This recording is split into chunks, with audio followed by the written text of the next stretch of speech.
isso. O Wellington era um professor de inglês que ele diz que virou besterólogo. Na década de 90, ele fundou um negócio chamado Doutores da Alegria, que eu acho que todos nós já ouvimos falar. Teve inclusive um filme a respeito desse trabalho do Wellington, junto ao Doutores da Alegria. Ele é um empreendedor social, um cara muito especial, e agora eu chamo o Wellington para falar com a gente. Espero com a tecnologia funcionando. Wellington, você está ouvindo? Tô ouvindo. Ah, Você perfeito, agora também, né? sim. Sim, eu te ouço perfeitamente. Wellington, muito obrigado por ter aceitado o convite. Quando eu te Muito liguei, obrigado pelo convite também. quando eu te liguei para te convidar, a nossa conversa foi espetacular. E o que eu te comentei, acho que enquanto estamos vivos, devemos celebrar a vida e vivê-la de uma forma leve. E eu acredito que você tenha tido, eu acho que você é PhD nisso, talvez a pessoa no Brasil que possa mais falar sobre esse tema, sobre como viver a vida, como que a gente deve viver a vida com alegria nesse momento. O que você aprendeu desses quase 30 anos de Doutores da Alegria? Bom, em primeiro lugar, muito obrigado por essa oportunidade de compartilhar essas histórias com você e com quem está nos assistindo, porque à medida que eu comecei a me envolver mais com o trabalho e criei o Doutores e tudo mais, e comecei a interagir com o Brasil, com o mundo corporativo e tudo mais, eu falava, gente, ah, eu trabalho em hospital onde as doenças estão sendo cuidadas, tratadas. Mas muitas vezes eu vou para fora e falo, parece o hospital, gente, um lugar onde as doenças estão sendo cultivadas. E eu vivia usando essa expressão muitas vezes para falar que era incrível como a gente muitas vezes criava doenças nas relações com a vida. Agora, com essa pandemia, eu estou vendo assim um hospital global onde nós estamos tal qual crianças, né, loucos para ter alta, mas não podemos ainda. Então, como que a gente pode aproveitar essa oportunidade da parada? Porque enquanto tem vida, existe sim a oportunidade para uma experiência de alegria, existe muito espaço para esperança, existe muito espaço para você repensar. E o que que ajuda? É a conexão com a nossa potência, com o nosso lado mais saudável.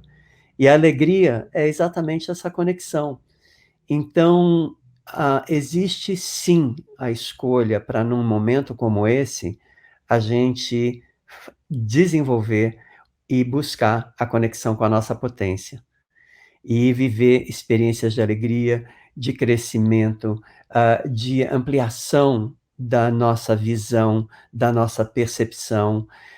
Por exemplo, o fato de entender que não sair de casa está ajudando muita gente a ficar saudável, já dá para a gente essa oportunidade de conhecer e entender com o corpo todo a questão da interdependência, né? A gente está É vivendo verdade. na pele. Então, como palhaço e como besterologista, eu sempre aprendi a olhar, a buscar o lado legal, o lado bom, o lado saudável. E a minha pergunta norteadora é: onde está a graça nessa história? E onde está a Então, graça nessa história atual? a graça está aqui, nesse espaço incrível de conversas, né, que eu estou acompanhando desde o princípio. Tivemos conversas incríveis. A graça está na possibilidade da gente olhar nossas vidas, nossas trajetórias e usar esse momento para repensar. A graça está na gente poder ter a oportunidade de mudar hábitos que não são bons e retomar hábitos saudáveis, ter conversas boas, ler, se exercitar. Então, e praticar uma série uma série de coisas que a gente sempre fala, eu vou fazer isso um dia, eu vou buscar um dia, mas no final a gente acaba não fazendo. Então, eu acho que esse é um momento incrível.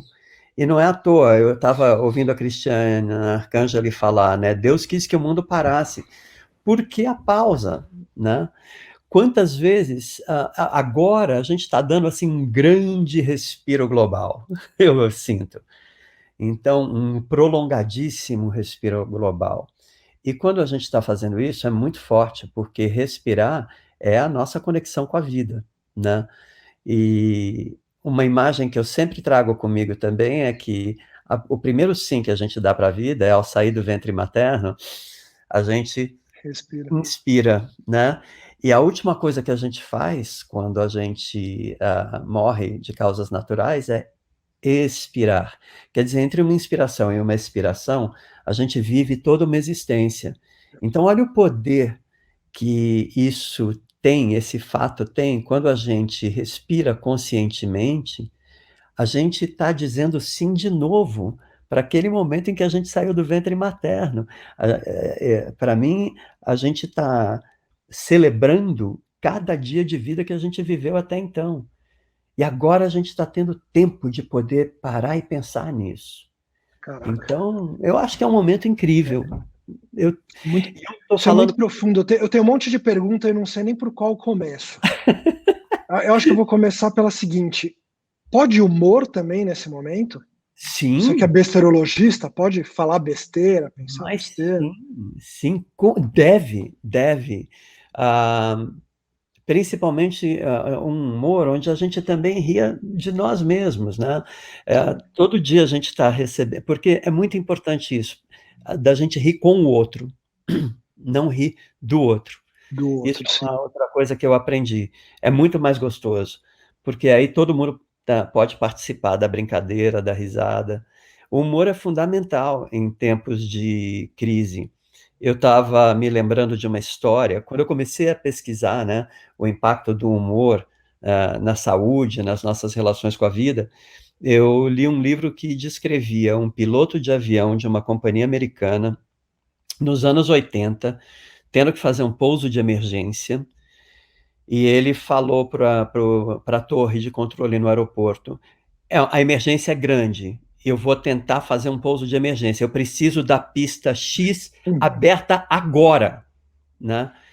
E na hora, a torre de controle mandou liberar a pista e eles falaram, ó, pode pousar que já está sendo liberada.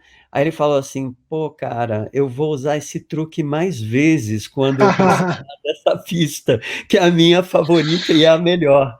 Esse cara falou isso enquanto ele estava pilotando esse avião, e graças à manobra dele, a, ele conseguiu salvar muitas vidas. Então, assim, não tem nada melhor do que o humor nesse momento. Para Legal. a gente rir da gente mesmo. E o E o negócio que eu, negócio que eu, ao ao mesmo tempo, mesmo estava tempo, estava pensando e pensando querendo e te querendo te perguntar era o perguntar era o seguinte: seguinte: você era professor de inglês. Foi assim que eu comecei.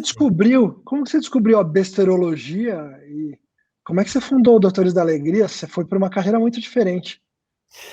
Pois é, então, minha paixão era o teatro. Mas eu vi, naquela época, 88, meu pai tinha investido. Eu venho de uma família assim, classe média, que conseguiu tudo com muito esforço. Então, meu pai investiu nos meus estudos porque eu disse que queria ser médico. Então, Olha, e é claro, eu não entrei em nenhuma faculdade de medicina, porque quanto mais perto do vestibular eu chegava, mais eu sabia que eu não queria fazer a medicina. Mas eu estava fazendo aquele vestibular e tudo mais. Resultado, não passei. E, e aí eu falei, bom, eu tenho que fazer alguma coisa com a minha vida, né? E foi então que eu dava aula de inglês numa escola que era assim, para eu ganhar minha própria grana, justamente porque eu não queria pedir dinheiro para os meus pais, então eu falava, eu tenho que gerar o meu. Como eu falava bem inglês, que eu sempre fui apaixonado, eu comecei a dar aula muito cedo, e um dia no terceiro colegial, no então terceiro colegial, minha professora de inglês apareceu afônica, e ela sabia que eu dava aula, ela falou: "Você pode vamos brincar um pouco, dá essa aula para mim?". E aí ela me ajudou e eu dei aquela aula. E ela falou para mim: "Se você não entrar na faculdade, o ano que vem você volta aqui que você vai começar a dar aula". Ah, que legal. E então foi assim que a coisa começou. Eu fui lá no ano seguinte, em janeiro, eu saí do Objetivo como aluno em 79, e em 80 eu entrei como professor, assim, com 2 meses de separação. Então eu tinha 19 anos quando eu entrei na sala de aula. E isso foi uma experiência incrível, porque eu estava muito nervoso. E todo mundo falando, ó, vai ser difícil, vai ser difícil. Então eu falei, deixa eu ganhar um pouco de tempo e deixa eu apagar a lousa para sentir o astral da turma. E comecei a apagar a lousa e os alunos começaram a rir. E eu não estava entendendo nada. Até que um aluno falou, professor, a lousa já está apagada. Era a primeira aula do dia. Eu tomei um susto tão grande, cara, que o apagador voou longe. A hora que o apagador voou longe, os alunos riram mais ainda. E nessa hora, foi como se um banho de energia tivesse falado para mim: vai por aí. E aí, então, eu virei para os alunos e falei assim: ninguém está nervoso aqui dentro, tá tudo sob total controle. E Ah, eles que barato. aí. Que barato. Sabe que você está falando isso? E eu tô lembrando daquele momento. Eu não tinha lembrado disso quando a gente se falou na segunda, no TED Talk São Paulo, em que acabou a luz. É verdade! Você fez exatamente a mesma coisa. Eu não sei quantos anos depois, eu não sei sua idade, tipo 40 anos depois, você fez exatamente a mesma coisa. Você foi para o palco resolver o negócio. Exatamente, a Helena Crescia, eu lembro que eu estava lá assistindo, e aí acabou a luz, eu ouvi a Helena Crescia, que é a organizadora maravilhosa do TEDx São Paulo, gritar: Wellington, vai pro palco! Ela é argentina, né? E eu fui, e eu me lembro como era sobre trabalho. Você passou um trabalho para a plateia. Exatamente, eu Muito fiz um rápido no assessment. improviso. Eu fiz um assessment, eu fiz uma aeróbica, justamente a gente, e foi tudo ali. Fui criando na hora, tinha um pouco do meu repertório também, mas olha, eu vou te falar, esse é o melhor TED que eu já fiz na minha vida, e porque não foi, nunca foi mostrado, mas foi, E no começo, e ali foi muito legal. eu talvez transgredi uma regra. No começo falaram que era proibido filmar, e obviamente fotografar, não fotografei nada. A hora que acabou a luz, eu falei, talvez a Helena e o Wellington queiram esse momento registrado. E aí, naquele momento, eu filmei você falando e te mandei o vídeo. A gente tem Ah, que procurar na nossa história de WhatsApp. nossa, É, meu Deus, Joseph, que barato, é eu verdade. improvisei, mas eu te interrompi porque me deu esse clique que se aprendeu ali naquele momento o que você fez no TED Talk e continua falando dali. Eu tenho muito interesse em saber como é que você virou besteurologista e palhaço. Não, e aí aconteceu isso, fui estudar teatro musical, né, dei aula durante 4 anos, né, estava com uma carreira ótima e tudo mais, adorando o que eu estava fazendo, mas já comecei a sentir os ventos de mudança. Eu falei, peraí um pouquinho, porque minhas aulas eu procurava torná-las divertidas, e eu dava muita letra de música, naquela época, dar uma letra de música, nossa, traduzir, cantar junto, e aí sempre que a gente, e é claro que eu cantava, imagina, canastrão que eu era, aí cada vez que eu cantava, eu me lembro que os alunos falavam, nossa, professor, você gosta tanto de cantar, né? Eu falei, adoro. Eles falaram, você devia aprender. E aí eu falei, tá certo.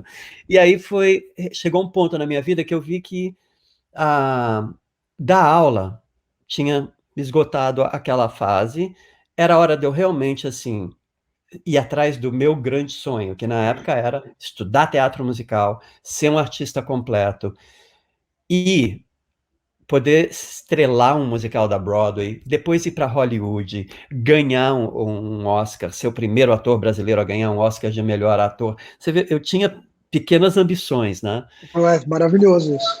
E aí o que que aconteceu? Eu fui para Nova York, estudei teatro musical, me formei, comecei a trabalhar no mercado americano, entrei para o cinema, eu fiz um filme maravilhoso da American Playhouse, que infelizmente não foi um sucesso, mas tive essa experiência e a minha vida estava indo bem.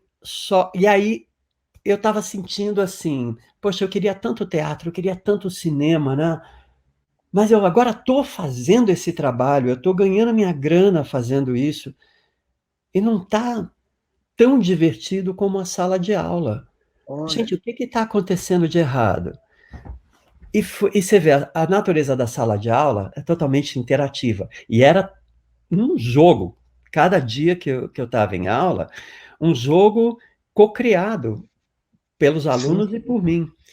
E porque tinha muita improvisação. Para quê? Para tornar a matéria interessante, né? Uhum. Olha, Joseph, eu sei te dizer que eu estava nessa crise, toca o telefone, uma amiga minha, palhaça, falou, eu quero te convidar para fazer teste para um trabalho incrível. E eu pensando, Broadway, Hollywood, né? Aí ela falou, palhaço em hospital. Eu falei, oi? Ela falou assim, calma, vê primeiro o trabalho e julga depois. Porque pelo meu silêncio ela já tinha notado, né? Eu era muito preconceituoso porque eu achava que palhaço não era uma escolha de carreira, era um fim de carreira. Era você não deu certo em nada e vai ser palhaço. E aí então eu saí da minha arrogância, saí da minha cabeça fechada e fui ver o trabalho no hospital. O dia que eu vi o trabalho no hospital pela primeira vez, eu vivenciei ali a dimensão mais sagrada de trabalho, porque eu vi dois artistas com uma criança. Você vê, a gente que foi treinado para musical e para cinema, uma pessoa na plateia é um fracasso retumbante, Uhum. mas no hospital é 100% da lotação. Então, e a hora que eu vi a dupla, era um mágico e uma. Os dois eram palhaços, mas ele era mágico e ela uma musicista clássica, tocando flauta transversal. E foi lindo, porque do leito da criança eles começaram a fazer bolhas de sabão, e como ele era mágico, ele tirava objetos divertidos, como bichinhos, flores de dentro das bolhas, e aí a musicista ia tocando para embalar tudo aquilo. A menina foi ficando mais fascinada, ela foi ganhando tônus, e aí eles pediram licença para entrar. Ela fez assim, e no que eles entraram, ela saltou do leito e foi correr em direção a eles. Eu vi essa cena em junho de 1988, e até hoje eu não vi nenhuma superprodução da Broadway ou de Hollywood esse impacto sobre uma plateia de um. Você está contando e você está me dando arrepio aqui no cucuruto, então eu acredito completamente no que você está falando. Eu não tive arrepio no cucuruto numa peça da Broadway nem no cinema. Né? Foi assim, foi justamente foi um desses momentos de meu Deus, olha a dimensão disso, e eu subestimando tudo. Então eu pus meu rabo entre as pernas e eu fiquei, o meu teste era só em novembro, né? Eu vi isso em junho. E eu liguei para minha amiga, esses meses todos, eu ligava e falava, Lane, eu estou saindo fora. Você tem que ser muito bom para fazer esse trabalho. Eu sou só um ator da Broadway e eu não investi muito na minha carreira de palhaço. Ela falou: para de reclamar e vai pensar no seu teste. Eu parei e realmente, assim, o dia do meu teste, que foi onde eu pus à prova o que eu tinha preparado, foi o dia em que eu vi que estava nascendo ali um novo tipo de arte. Eu, a palavra futuro vinha muito na minha mente, porque eu falava, cara, esse movimento inverso, né, da gente sair do espaço conhecido para entrar num hospital e poder fazer arte, a gente não. O bonito é que não tinha uma condescendência. A gente entrava como palhaço e a música, como eu te falei, era uma musicista clássica, então eram músicos muito bons, eram mágicos, profissionais, então tudo era muito profissional.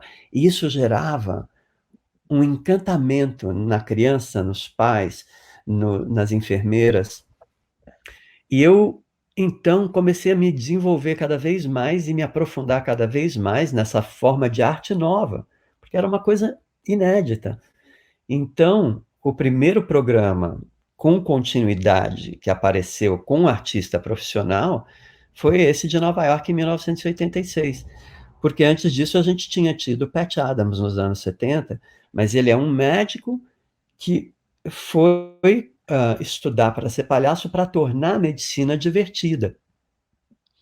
E como eu acho que a natureza está sempre trabalhando a nossa evolução, eu diria que o Pat Adams foi um primeiro protótipo de disrupção dentro do mundo da saúde. Sim. Aí a natureza E é aprendeu. interessante, com certeza você já percebeu isso, que você pensava em fazer o vestibular para medicina e foi parar É, dentro do hospital como palhaço, como pois é, besterólogo. olha como a vida dá a volta, né? Olha se alinhavam. Eu falava, gente, mas olha que louco, né? Eu fugi da medicina e eu fui parar dentro do hospital, só que fazendo arte. Por isso, assim, a vida foi muito generosa nesse sentido. E o Brasil, no princípio, foi muito difícil de conseguir convencer as pessoas a investir nesse trabalho. Mas o Brasil se revelou, uma vez que o espaço foi dado para o trabalho se expandir, o Brasil se revelou um solo muito fértil, com artistas incríveis, que fazem parte do Doutores da Alegria, e O que é o Doutores da Alegria hoje? São quantos artistas? Como se financia? Como faz para doar para o Doutores da Alegria? Você preside o conselho, né? hoje eu tô como sócio fundador, né, porque eu saí do dia a dia em 2017, justamente porque eu estava sentindo os ventos da mudança. E eu estava sentindo que eu tinha que ir para o meu próximo passo, juntando todos esses elementos. A arte no hospital, o futuro, o movimento global, o movimento no Brasil, que é muito forte. Isso tudo estava me apontando para um outro lugar, que é, vou falar disso em breve para vocês, o desenvolvimento da nossa inteligência lúdica para a gente lidar com os desafios que o mundo apresenta e que a vida também apresenta. É muito poderoso quando a gente olha, até hoje na primeira conversa, eu até anotei aqui, foi Do o Juarez, da André e do Paulo? exatamente, foi o menino que escalou o Everest, Juarez Gustavo. o Juarez, exatamente, ele falou, ele usou a expressão jogo jogado, né? Como equilibrar físico, mente, emoção e espírito. Você vê, eu já vejo nisso um ato de malabarismo, né? E como a gente desenvolver a nossa capacidade de fazer malabares pode nos ajudar a transportar isso com os dados e com os fatos na hora que a gente está vivendo uma situação na vida real. A gente está fazendo malabarismo sem as bolas ou os lenços, mas com aqui os dados que estão acontecendo ali. Então, E hoje você tá como fundador, eu quero eu muito estou ouvir como tua resposta. fundador e eu estou O como que fundador. que, como faz para doar para o Doutores da Alegria? Qual o tamanho do Doutores da Alegria hoje? E quem quiser virar palhaço ou besterólogo, não sei qual é a palavra certa, um doutor da alegria, qual é o caminho? Tá, então vamos lá. Doar para o Doutores da Alegria, doutoresdalegria.org.br. Aí você pode acessar o site e você pode fazer a sua doação, se tornar um sócio mantenedor, se tornar uma empresa mantenedora. A única Ah, fonte de receita são doações ou porque tem um que paga com serviço? os hospitais não pagam nada pelo trabalho, por isso nós só atuamos em hospitais públicos. E então, mas os artistas são remunerados, porque eles têm, é um trabalho como outro qualquer. E então, você me perguntou agora, Como doar, qual é o como tamanho, doar? quantos. Você entrar no site. Você me perguntou se era só através de doações, né? Não, o Doutores tem parcerias com empresas, mas o Doutores também, a gente tem atuações atrações dos artistas que fazem o conta-causos, que fazem nas empresas o Riso 9000, que é Uhum. exatamente, é um certificado de veia cômica saudável. Então, todas essas ações, porque dentro daquele conceito, espera aí, onde começa e onde termina o hospital, na dúvida, tenha sempre um besterologista por perto. E foi aí que a gente foi se aproximando do mundo do trabalho e começando a fazer essas conexões. Que alegria não tem contraindicação, né, Joseph? Que Então, legal. então. E como é que faz para virar um doutor da alegria como carreira? Ah, bom, Pode, você pode tem. ser uma segunda carreira ou tem que ser só como carreira principal?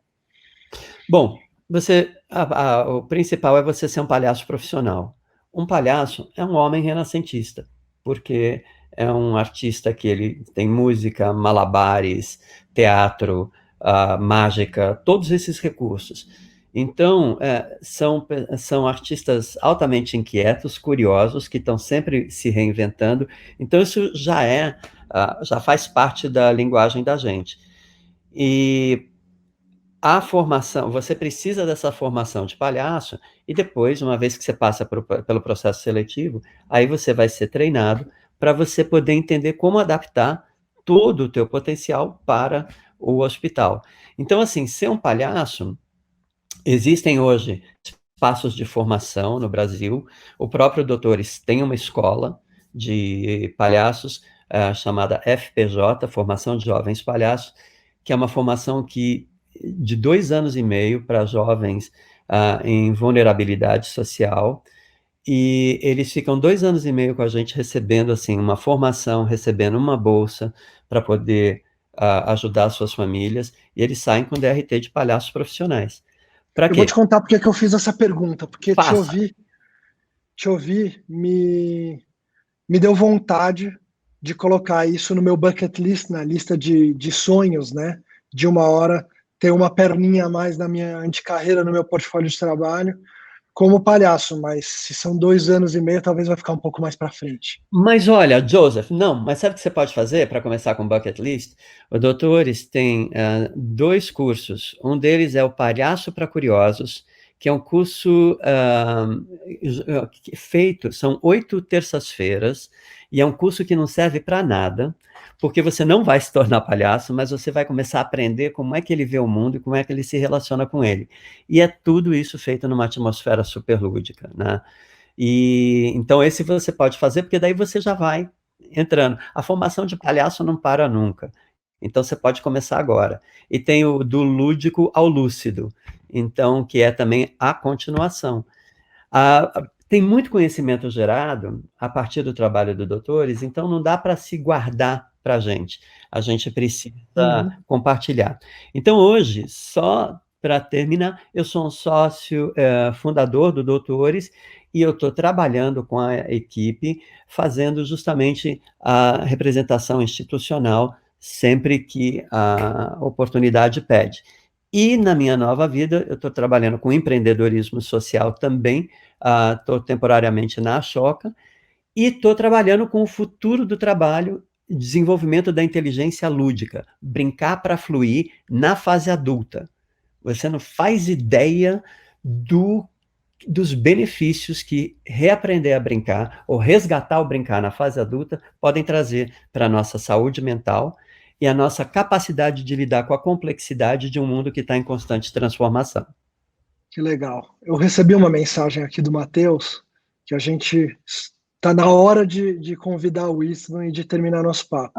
E Então, eu vou terminar te ah, falando que se o livro Anticarreira ainda não chegou na tua casa, vai chegar no começo da semana que vem, para te dar de perfeito. presente, porque é um livro que fala sobre presente e futuro do trabalho, exatamente o que você está falando agora. E para já deixar um convite para a gente continuar a conversa no podcast, da onde você parou agora, da questão do lúdico, do humor, futuro do trabalho e usar o humor para fazer as relações. Perfeito, combinado. Convite aceito, todo mundo aqui está vendo. E olha, parabéns para você por ter criado esse momento hoje, esse respiro de inspiração também na pandemia. E esse compromisso está selado. Vamos fazer o podcast e falar mais sobre futuro e inteligência lúdica. Obrigado, Wellington. A gente se Obrigado, fala. um abraço.